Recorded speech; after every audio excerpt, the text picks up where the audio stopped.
এই মুহূর্তে যে খবরের দিকে নজর রাখবো, বঙ্গ বিজেপির রাজ্য কমিটি তৈরিতে জট। ভোটে লড়তে চান বিজেপির অধিকাংশ নেতা। ভোটে লড়লে সাংগঠনিক পদে না বিজেপির, আর এতেই জট।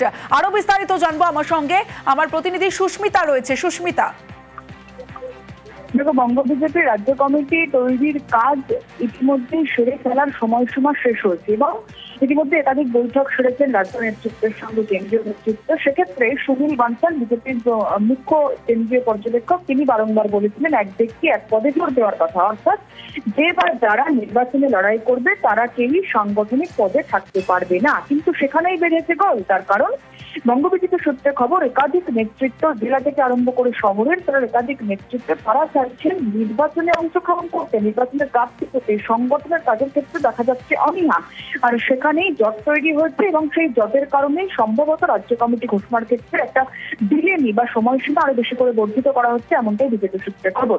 এবং যে কথা বারংবার বলা হচ্ছে যে সাংগঠনিক কাজ যারা করবে তারা প্রার্থী হলে সেক্ষেত্রে প্রচার বা ভোট আবেদনের ক্ষেত্রে সময় পাবে না, আর তাই সে কারণেই যারা প্রার্থী হবে তারা রাজ্য কমিটি কিংবা কোর কমিটি অর্থাৎ সাংগঠনিক কোনো পদের অধীন থাকতে পারবে না।